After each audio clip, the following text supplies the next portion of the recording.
நன்மைகளை செய்தார் என்பதை குறித்தும் அவருடைய கரங்கள் என்னென்ன ஆசீர்வாதங்களையும் நன்மைகளையும் கொண்டு வந்ததென்றும் சில வசனங்கள் மூலமாக நாம் தியானிக்க போகிறோம். இயேசுடைய கரம் எப்படிப்பட்டது, எவ்விதமான நன்மைகள் அவர் செய்தார் என்பதை பார்க்க போகிறோம். நன்மை செய்கிறவராய் சுற்றி திரிந்தார் என்பதாக இங்கே நாம் வாசிக்க கேட்கிறோம். அருமையான தேவனுடைய பிள்ளைகளே, முதலாவது ஒரு பகுதியை வாசிப்போம்.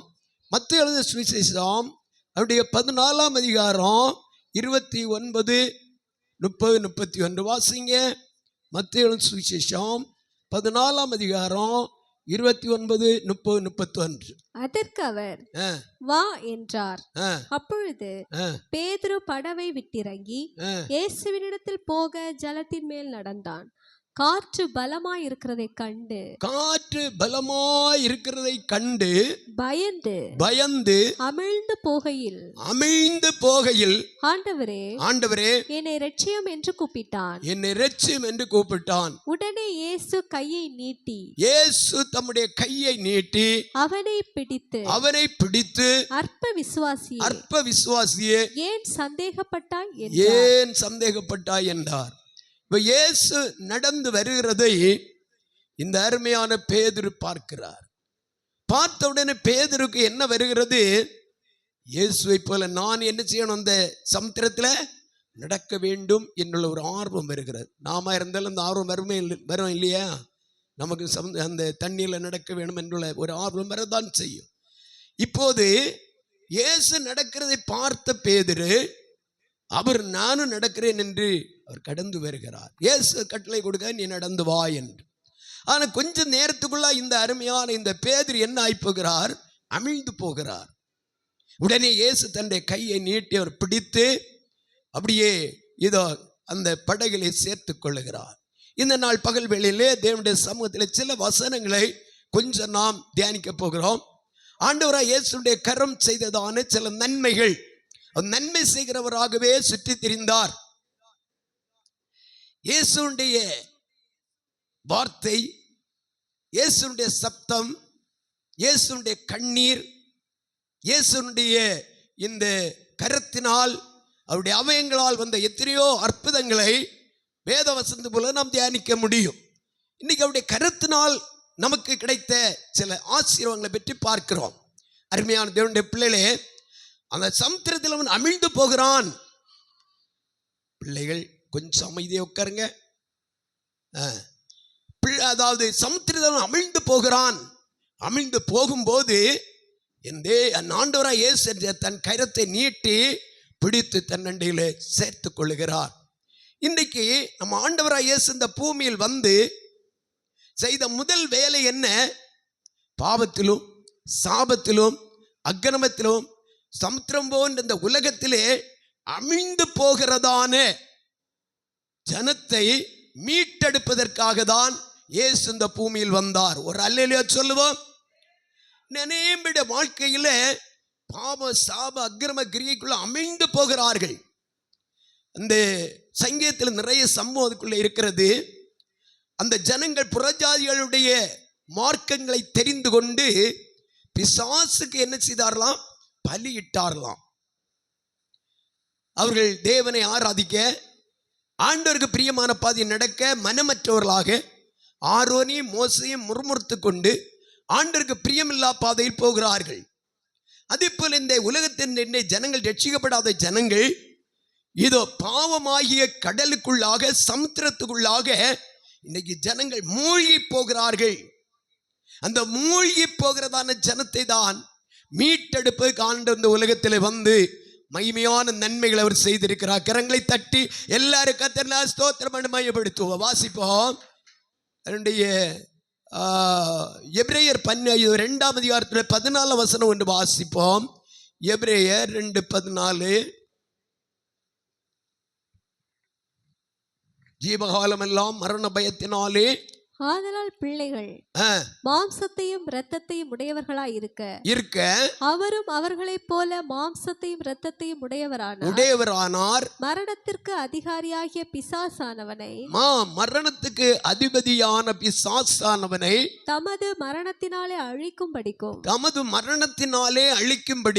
ஜீவ காலமெல்லாம் மரண பயத்தினாலே அடிமைத்தனத்திற்குள்ளானவர்கள் யாவரையும் மரண கிரியைக்கு உள்ளான யாவரையும் விடுதலை பண்ணும்படி அப்படியானார். எப்படியானார்? நமக்காக கல்வாரி சிலுவையிலே தம்மையே ஒப்பு கொடுத்தார். கொலோசியர்ல படிக்கிறோம். ரொம்ப நேரம் கொஞ்சமா இருக்கிறதுனால சில வசனங்களை மட்டும் நாம் தியானம் பண்ணி அன்று மையப்படுத்தி ஆசீர்வாதத்தோடு கடந்து போவோம். கர்த்தருக்கு ஸ்தோத்திரம். இந்த பொல்லாத பிசாசின் கிரியையிலிருந்து ஜனத்தை விடுவிக்க வேண்டும். பாவத்துக்கு காரணமே பிசாசானவன். அப்ப அந்த பாவம் செய்கிற ஒரு மனுஷன் பிசாசுடைய உந்துதலால் என்ன செய்யப்படுகிறான்? இதோ பாவம் செய்ய ஆரம்பிக்கிறான். அப்ப பாவத்தை செய்ய வைக்கவும் ஜனங்களை வியாதியினாலும் பலகீனத்தினாலும் பலவிதமான நெருக்கத்தினாலும் அடிமைப்படுத்தி தன்னுடைய ஜனமாக அவன் மாற்ற ஆரம்பிக்கிறான். எவ்வளவு காலம்? ஜீவகாலம் முழுவதும். வாசித்து பாருங்க. இதோ லூக்கா எழுதின சுவிசேஷம் 13ஆம் அதிகாரம் அதனுடைய 10 வசனம் வாசித்து பாருங்க. லூக்கா எழுதின சுவிசேஷம் 13ஆம் அதிகாரம் 10 வாசியும் 13 வரையிலும். ஒரு ஓய்வு நாளில் அவர் ஜெபாலயத்தில் போதகம் பண்ணி கொண்டிருந்தார். அப்பொழுது 18 வருஷமாய் பலவீனப்படுத்தும் 18 வருஷமாய் பலவீனப்படுத்தின ஆவியை கொண்ட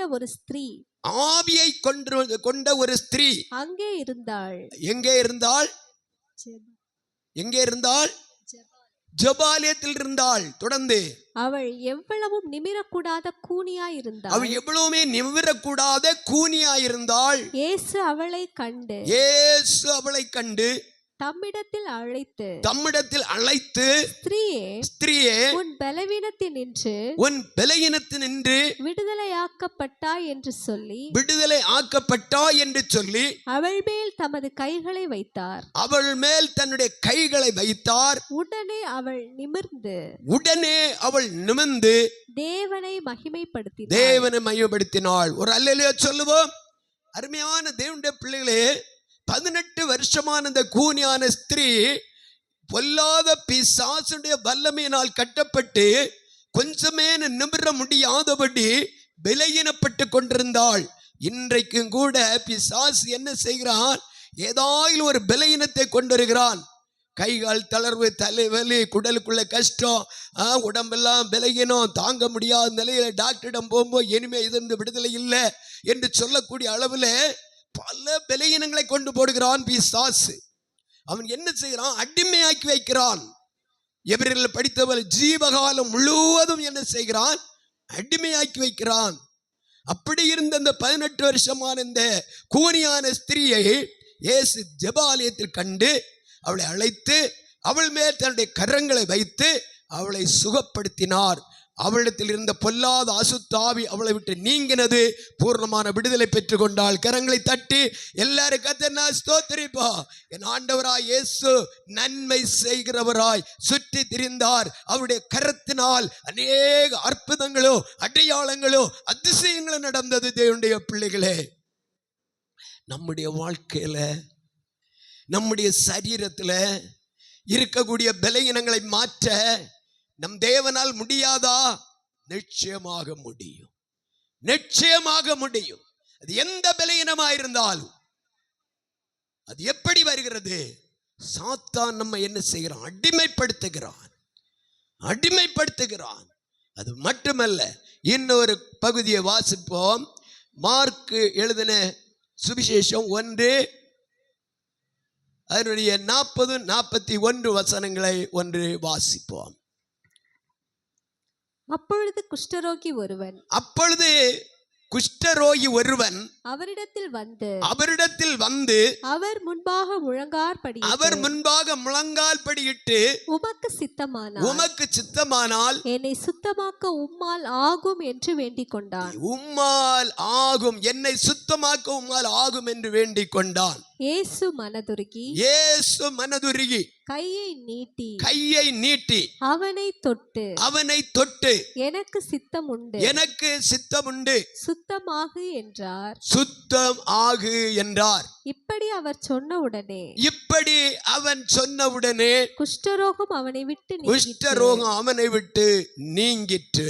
அவன் சுத்தமானான். அவன் நன்மை செய்கிறவராக சுற்றி திரிந்தார். அவருடைய கரங்களால் குஷ்டரோகியை தொட்டு சுஸ்தமாக்கினார் என்று சொல்லப்பட்டிருக்கிறார். குஷ்டரோகி என்றால் பாளையத்துக்கு புறம்பே இருந்து குஷ்டரோகி நீங்கும் காலம் வரையிலும் அவன் அங்கேதான் இருக்க வேண்டும். ஆனா இயேசு வந்திருக்கிறார், இயேசுவால் அற்புதம் செய்ய முடியும் என்றுள்ள ஒரு நம்பிக்கையோடு கூட இயேசுவை பார்க்கும்படி கூட்டத்தோடு கூட்டம் ஓடி வந்து அவரை சந்திக்க ஆரம்பிக்கிறான். ஆனா குஷ்டரோகியை பார்த்த உடனே குஷ்டரோகியுடைய சரீரம் எப்படி அழுகி போய் இருக்கும், சலம் வடிந்து கொண்டிருக்கும், நாற்றம் எடுத்து கொண்டிருக்கும். அந்த சூழ்நிலை பார்த்து இயேசு விலகி போகல, இயேசு கிட்டே போய் அவனை தொட ஆரம்பிக்கிறார். அவனை தொட்டு சொஸ்தப்படுத்த ஆரம்பித்தார். அவன் சொன்ன ஒரு வார்த்தை, உமக்கு சித்தமானால் என்னை சுத்தமாக்க உம்மாலே முடியும். அவனுடைய விசுவாசம். நம்முடைய வாழ்க்கையில குஷ்டரோகம் என்று சொல்லும்போது பாவத்துக்கு அடையாளமான ஒரு வியாதி. இந்த நாள் பகல் வேளையில தேவனுடைய வார்த்தைகிற தேவனுடைய பிள்ளைகளே, எந்த வியாதியா இருந்தாலும் என் தேவனுடைய கரம் நம்மை தொடுமானால் நிச்சயமாக எனக்கு விடுதலை உண்டு. கரங்களை தட்டி எல்லாரும் கர்த்தரை ஸ்தோத்திரம் பண்ணி மகிமைப்படுத்துவோம். இன்னும் 1-2 பகுதிகளை வாசித்து தியானிக்க போகிறோம். கர்த்தர் தாமே நம்மை ஆசீர்வதிப்பாராக. ஆமென். மார்க்கு சுவிசேஷத்திலே ஒரு பகுதியை வாசிப்போம். 5ஆம் அதிகாரத்தை எடுத்துக்கொள்ளுங்க. 35, 36, 22 வசனம் எடுங்க. 22, 23. அப்பொழுது ஜெபாலய தலைவரில் ஒருவனாகிய எவீரு என்பவன் வந்து அவரை கண்டவுடனே அவர் பாதத்திலே விழுந்து, என் குமாரத்தி மரண அவஸ்தைப்படுகிறாள், அவள் ஆரோக்கியம் அடையும்படிக்கு நீர் வந்து அவள் மேல் உமது கைகளை வையும், அப்பொழுது பிழைப்பாள் என்று அவரை மிகவும் வேண்டிக் கொண்டான். மிகவும் வேண்டும். யாரு? ஜெபாலயத்தினுடைய தலைவன், தேவனுடைய பிரமாணத்தை அறிந்தவன், தேவனுடைய மகத்துவத்தை அறிந்த மனுஷன், ஒரு விசேஷமான ஒரு தலைவனாயிருக்கிறான். அவனுடைய மகள் வியாதிப்பட்டு சாகும் தருவாயில் கிடக்கிறாள். ஆண்டவரே, நீர் எனக்கு இறங்க வேண்டும், நீர் வந்து அவளை சொஸ்தப்படுத்த வேணும், விடுதலை பண்ண வேண்டும் என்று கேட்கிறான். நீங்க கீழே உள்ள வசனங்கள் வீட்டில் படிங்க. படிக்கும் போது அங்கே நீங்கள் கீழே வாங்க. அதனுடைய 35 உள்ள வசனம் வாசிங்க.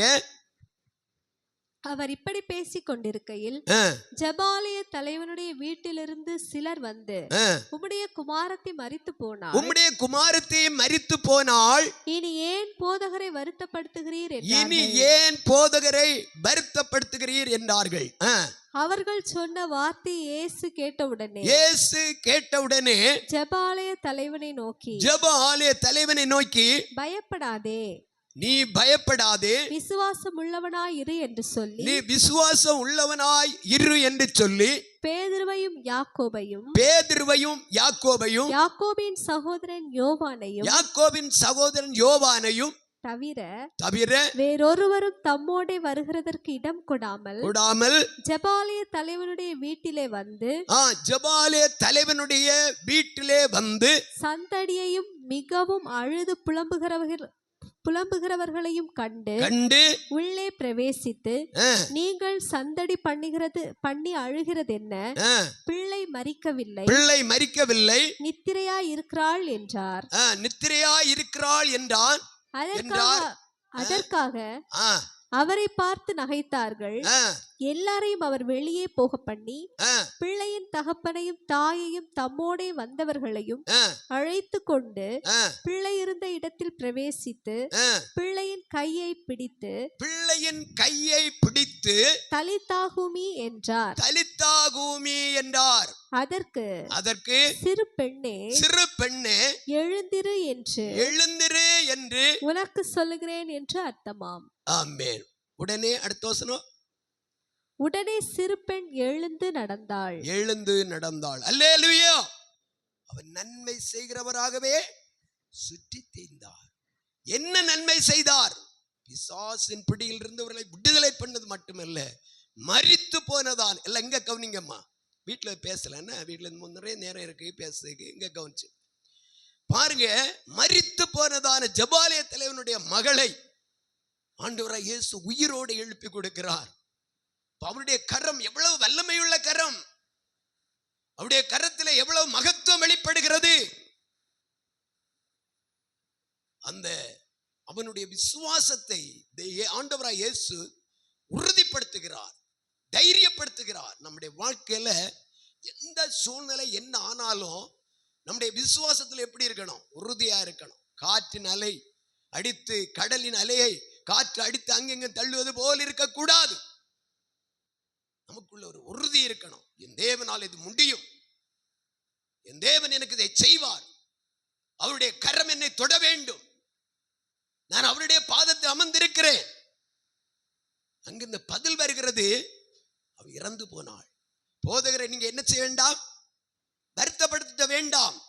இயேசு சொன்னார், ஜெபாலய தலைவனிடத்து, நீ அதுக்கு பற்றி பயப்படாத, நான் வருகிறேன் என்று சொல்லி சந்தடி பண்ணுகிற எல்லாம், அழுகிறவர்கள் எல்லாம் வெளியே தள்ளி கொண்டு அந்த பிள்ளையுடைய பெற்றோரையும் கூட போன 3 சீசர்களை அழைத்து கொண்டு போய் தலித்தாகுமி என்று சொல்லி அவருடைய கரங்களை பிடித்து அவர் எழுப்பி விடுகிறார். கரங்களை தட்டி எல்லாரும் ஆண்டவரை மகிமைப்படுத்துவோமா?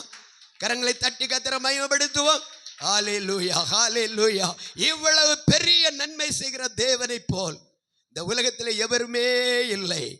ஹல்லேலூயா. அவர் மகா வல்லமையுள்ளவர், அவருடைய கரத்தில் மகத்துவம் வெளிப்படுகிறது. இந்த நாள் பகல் வேளையில பல பலகீனத்தோடு இருக்கக்கூடிய தேவனுடைய பிள்ளையே, தேவனுடைய கரம் உன்னை தொடட்டும். என் இயேசுடைய கரம் இந்த பகல் வேளை உன்னை தொடட்டும். நீ அவருடைய கருத்தை உன்னை முழுமையை அர்ப்பணித்து விசுவாசி. என் தேவன் என்னை விடுவிப்பார், எனக்கு நிச்சயமா இதுல விடுதலை கிடைக்கும், நீ நம்பு, கர்த்தர் விடுவிப்பார். அது மட்டுமல்ல, இன்னும் ஒரு பகுதியை நாம் வாசித்து தேவனுடைய சமூகத்தில் நாம் ஜெபிக்க போகிறோம். பாட்டுகளை பாடும்போது நேரம் ஆகி போகும் அல்லவா? ஆகையினால தொடர்ந்து கர்த்தருக்கு ஸ்தோத்திரம் உண்டாவதாக. வாசிப்போம். இந்த லூக்கா சுவிசேஷம் 7ஆம் அதிகாரத்தினுடைய 12ஆம் வசனத்தை ஒன்று வாசி. லூக்கா 7:12.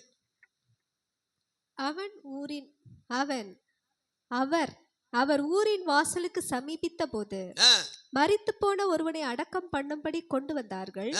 அவன் தன் தாய்க்கு ஒரே மகனாயிருந்தான், அவளோ கைம்பெண்ணாயிருந்தாள். ஊராரில் வெகு ஜனங்கள் அவளுடனே கூட வந்தார்கள். கர்த்தர் அவளை பார்த்து அவள் மேல் மனதுருகி அழாதே என்று சொல்லி கிட்ட வந்து பாடையை தொட்டார். அதை சுமந்து வந்தவர்கள் நின்றார்கள். அப்பொழுது அவர் வாலிபனே எழுந்திரு என்று உனக்கு சொல்லுகிறேன் என்றார். மரித்தவன் எழுந்து உட்கார்ந்து பேச தொடங்கினான். அவனை அவன் தாயினிடத்தில் ஒப்புவித்தார். பாத்தீங்களா, இங்கே ஒரு நாயனூர் என்று சொல்லி அந்த ஊர்ல பயங்கரமான ஒரு எதிர்பாராத நிலையிலே ஒரு வேதனை நிறைந்த ஒரு சம்பவம். அருமையான இந்த வாலிபன் இறந்து விட்டான். ஒரே பிள்ளை, தாய் அழுது கொண்டே அலறி கொண்டு வருகிறாள். ஐயோ, எனக்கு இப்படிப்பட்ட சூழ்நிலை வந்து விட்டதே, நான் என்ன செய்வேன் அலறி கொண்டு வருகிறாள். அந்த இடத்துல இயேசு அதை பார்க்கிறார். அந்த இடத்துல வந்த இயேசு ஊர்வலத்தை பார்த்து கொண்டு நிறுத்தி அந்த பாடை தொட ஆரம்பிக்கிறார். அந்த பையன் அந்த பிரேதத்தின் மேல் தன் கரத்தை வைக்க ஆரம்பிக்கிறார். அங்கே அவன் உயிரோடு எழும்புகிறான். பாருங்க, ஆண்டவர் செய்கிற அற்புதம், அவருடைய கரத்தினால் அவர் செய்கிற அதிசயங்கள் 1, 2 அல்ல. இது வேதத்தில் சொல்லப்பட்ட இயேசு செய்த அற்புதங்கள் ஏராளமான அற்புதங்கள் செய்திருக்கிறார். ஆனால் ஏதோ குறிக்கப்பட்ட சில அற்புதங்கள் தான் இங்கே எழுதப்பட்டிருக்கிறது. ஒரு அல்லேலூயா சொல்லுங்க. என்ன சத்தமே வரமாட்டேன். நல்லா அல்லையா சொல்லுங்க. பசியா இருக்கிறவங்க அல்லையா சொல்லுங்க. அங்க யாரோ பசியாட்டும் இருக்கிறாங்க. பாவம் சீக்கிரம் முடிச்சிடம்மா. சரி, பரவாயில்ல. பாருங்க, நம்ம வாழ்க்கையில எப்போதுமே இயேசு தம்முடைய கரத்தில் நம்மை தொடுவார் என்றால் நிச்சயமாக நமக்கு விடுதலை உண்டு. மரித்து போனவர்களா இருந்த எங்க மத்தியிலே இருக்கக்கூடியதான எங்க இளைய மகன் ஒரு நாள் அவர் மரித்து போனார். நாங்கள் இதே ஜெப வீட்டிலே கட்டிடத்தில் வைத்து ராத்திரி 12 மணியிலிருந்து நான் என்னுடைய மனைவி என்ன ஒரு சகோதரங்க இருந்து அழுது ஜெபிக்க ஆரம்பித்தோம். ஆண்டவர் இந்த மகனை தொட ஆரம்பித்தார். இன்றைக்கு அவர் இந்த ஜீவனோடு இருந்து அன்றைய ஊழியத்தை செய்கிறார் என்றால் தேவனுடைய கிருபை. கரங்களை தட்டி கத்திர மையப்படுத்துவோம். கரங்களை தட்டி கத்திர மையப்படுத்துவோம்.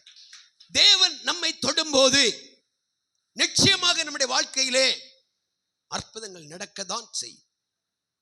அதிசயங்கள் நடக்கும். அருமையான தேவனுடைய பிள்ளை, இன்னும் ஒரு பகுதி கடைசி பார்க்க போகிறோம். அதுக்குள்ள இன்னும் ஒரு காரியம் சொல்றேன். ஆண்டவராய் இயேசு இந்த மலைப்பகுதியில் இருந்து அவருடைய போதனையை கொடுத்து கொண்டிருக்கும் போது 3 நாள் ஆகிவிட்டது. ஜனங்கள் பசினால் கஷ்டமோடு இருப்பார்கள் என்று இயேசு கண்டு அவர்களுக்குள் இருந்து இதோ 5 அப்பத்தையும் 2 மீனையும் கொண்டுரும்படி சொல்லி அதை ஆசீர்வதிக்கிற தன் கரத்தில் எடுத்து ஆசீர்வதித்து அங்கிருந்து 1000 ஜனங்களுக்கு அவர் பந்தி வைத்ததை போஷிக்க ஆரம்பித்து 12 கூடைகளை மீதியாக எடுத்தார். இதெல்லாம் அவருடைய கரத்தினால் செய்த அற்புதங்கள். கரங்களை தட்டி எல்லாரும் கர்த்தரை ஸ்தோத்திரிப்போம். இன்னும் ஒரு வசனத்தை கூட வாசிக்க போகிறோம். கடைசியாக லூக்கா 24 அதிகாரம் அதனுடைய 47 48 அப்படி சில வசனங்கள் வாசிங்க. 24 லூக்கா 24:47. அன்றியும் மனம் திரும்புதலும் பாவ மன்னிப்பும் எருசலேம் தொடங்கி சகல தேசத்தாருக்கும் அவருடைய நாமத்தினாலே பிரசங்கிக்கப்படவும் வேண்டியது. நீங்கள் இவைகளுக்கு சாட்சிகளாய் இருக்கிறீர்கள். என் பிதா வாக்குத்தத்தம் பண்ணினதை இதோ நான் உங்களுக்கு அனுப்புகிறேன். நீங்களோ உன்னதத்திலிருந்து வரும் பெலனால் தரிப்பிக்கப்படும் வரைக்கும் எருசலேம் நகரத்தில் இருங்கள் என்றார். பின்பு அவர் பெத்தானியா வரைக்கும் அவர்களை அழைத்து கொண்டு போய், கவனித்துக் கொள்ளுங்க, பெத்தானியா வரையிலும் அழைத்து கொண்டு வந்து தம்முடைய கைகளை உயர்த்தி அவர்களை அவர்களை ஆசீர்வதித்தார். அவர்களை ஆசீர்வதிக்கையில் அவர்களை விட்டு பிரிந்து பரலோகத்துக்கு எடுத்துக்கொள்ளப்பட்டார். எல்லாருடைய கரங்களை தட்டி கத்திர மையப்படுத்தும். என் ஆண்டவராய் இயேசு நன்மை செய்கிறவராய் சுற்றி திரிந்தார். அவருடைய கரங்களால் தேவன் தம்முடைய ஜனத்தை ஆசீர்வதித்து அவர் பிரிந்து போனார். பிரிந்து போன இயேசு அவர் மறுபடியும் நம்மை சேர்த்து கொள்ள வரப்போகிறார். அவர் நம்மை வந்து சேர்த்து கொள்ள வரும்போது நாம் தகுதி உள்ளவர்களாயிருக்க 1 யோவான்ல படிக்கிறோம், வாசிப்போம். 1 யோவான் 3 அதிகாரத்திலே படிக்கிறோம். நாம் அவர் இருக்கிற வண்ணமாகவே நாம் அவரை தரிசிப்பதினால் நாம் அவருக்கு ஒப்பாய் இருப்போம் என்று அறிந்திருக்கிறோம். வாசிங்க 3 அதிகாரம் 1 யோவான் 3. பிரியமானவர்களே, இப்பொழுது தேவனுடைய பிள்ளைகளாய் இருக்கிறோம். இனி எவ்விதமாய் இருப்போம் என்று இன்னும் வெளிப்படவில்லை. ஆகிலும் அவர் வெளிப்படும் போது அவர் இருக்கிற வண்ணமாகவே நாம் அவரை தரிசிப்பதினால்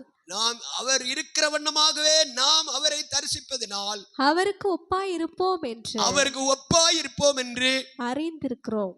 அவருக்கு ஒப்பாய் நாம் இருக்கணும். அவருக்கு ஒப்பாய் இருந்தாதான் அவரை நான் சந்திக்க முடியும். மகிமையோடும் தேவ தூதர்களோடு அவர் நமக்காக இறங்கி வரப்போகிறார். இன்றைக்கே அவருடைய வருகை இருக்கலாம். வருகை சந்தி ஆயத்தப்படுவோம். அவருடைய கையினாலே அவர் நன்மை செய்கிறவராய் சுற்றி வந்த தேவ இந்த நாள் பகல் வேளையிலே நம்முடைய சரீரங்களை அவர் தொடுவாராக, நம்முடைய ஆத்மாவை தொடுவாராக, நம்முடைய வாழ்க்கையுள்ள பிரச்சனைகள் மாற்ற நம்மை அவர் தொடுவாராக. அவருடைய மகிமையுள்ள நன்மையின் கரம் நம்மை தொட்டு விடுவிக்கத்தக்கதாய் அவருடைய கருத்தை நம்ம அர்ப்பணிப்போம். அவருடைய வருகைக்கு நம்மை தகுதிப்படுத்துவோம். தேவன் நம்மை ஆசீர்வதிப்பார். எல்லாரும் எழும்புவோம். எழுமென்று தேவனை ஆராதிப்போம். ஹல்லேலூயா, ஹல்லேலூயா, ஹல்லேலூயா, ஹல்லேலூயா, ஹல்லேலூயா, ஹல்லேலூயா. ஹalleluya. ஆவியாருடைய பிரசன்னத்துக்காக நாங்கள் மெய் ஸ்தோத்திரிக்கிறோம். ஆவியாருடைய மகத்துவத்துக்காக நாங்கள் மெய் ஸ்தோத்திரிக்கிறோம். தேவனுடைய கரம் உன்னை தொடுமானால் நீ பாவத்தின் சாபத்தில் இருந்தோ அக்கிரமத்தில் இருந்தோ சமுத்திரமாகிய இந்த பயங்கரமான பாவ உலகத்தில் நீ மீட்கப்பட்டு தேவனுடைய பிள்ளையாக நீ மாற முடியும். ஜீவகாலம் முழுவதும் பாவத்தினால் சாபத்தினால் வந்த பயங்கரமான வியாதி பலகீனம் உன்னை விட்டு மாறுவதற்கு இந்த நாள் பகல் வேளையிலே அவருடைய கரத்தை உன்னை அர்ப்பணிப்பாயா? அவருடைய கரம் உன்னை தொடட்டும். அவருடைய கரம் உன்னை தொடட்டும். அவருடைய கரம் உன்னை ஆளுகை. எல்லா பிள்ளைகளும் கண்களை மூடு. அங்கேயும் விளையாட்டாக வேடிக்கை பார்க்க கூட எல்லாரும் கண்களை மூடுவோம். பயபக்தியோட ஆண்டவரே, இந்த நாள் பகல் வேளை என்னை நீ தொடுவீராக. உம்முடைய கரம் என்னை தொடுவதாக. என் சூழ்நிலை இப்படி இருக்கிறது, என் குடும்ப சூழ்நிலை இப்படி இருக்கிறது, என் வாழ்க்கையின் நிலை இப்படி இருக்கிறது. உன் வருமானத்தை ஆசீர்வதிக்க அவரால் முடியும். 5 அப்பத்தை 2 மீனையும் தன் கரத்தில் எடுத்து ஆசீர்வதித்து 5000 பேர் போஷிக்கப்பட்டு மீதியான துணிக்கைகள் எடுத்தார் என்றால் உன் வருமானத்துக்கு நினைக்கிறாயா இதை வைத்து நான் என்ன செய்வேன் என்று? அருமையான தேவ பிள்ளையே, தேவனுடைய கரம் அதை தொடுமானால் நிச்சயமா உன் வாழ்க்கையில அது ஆசீர்வாதமாக மாறும். அது ஆசீர்வாதமாக மாறும். தேவனுடைய கரத்தில் இந்த அப்பத்தையும் மீனையும் அந்த பையன் இயேசுடைய கையில ஒப்பு கொடுத்தது போல உன்னை நீ ஒப்பு கொடுக்க ஆரம்பி. அவர் உன்னை ஆசீர்வதிக்க போதுமானவர். அவர் உன்னை உயர்த்த போதுமானவர். அவர் உன்னை மேன்மைப்படுத்த போதுமானவர். கண்களை மூடுங்க, கண்களை மூடுங்க. வேடிக்கை பார்க்க வரக்கூடாது. தேவ சமூக கண்ணீரோட பெருமூச்சோட, ஏசப்பா என்னுடைய வாழ்க்கையை உடைய கரத்தில் அர்ப்பணிக்கிறேன்.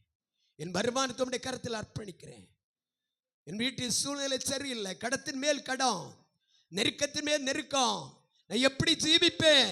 என்ன தத்தளித்துக் கொண்டிருக்கிறேன். என்னுடைய கரத்தில் நான் அர்ப்பணிக்கிறேன். உம்முடைய கரத்தினால் என்னை தொடுங்க. உம்முடைய கரத்தினால் என்னை தொடுங்க. உம்முடைய கரத்தினால் நான் தொடப்பட எனக்கு கிருபை தாருங்க. உம்முடைய கரத்தினால் நான் தொடப்பட என்னை அர்ப்பணிக்கிறேன். ஒப்பு கொடுப்போம், ஒப்பு கொடுப்போம், ஒப்பு கொடுப்போம். எந்த பெரிய வியாதியா இருந்தாலும், எந்த ரோகமாக இருந்தாலும், எந்த பிரச்சனையா இருந்தாலும் எல்லாவற்றையும் மாற்ற, எல்லாவற்றையும் பரிவுண விடுதலை தேவனால் முடியும். அவருடைய கரம் நம்மை தொடட்டும். தேவனுடைய கரத்தை அர்ப்பணிப்போம். கடைசியாக நம்முடைய சீசர்களை அழைத்து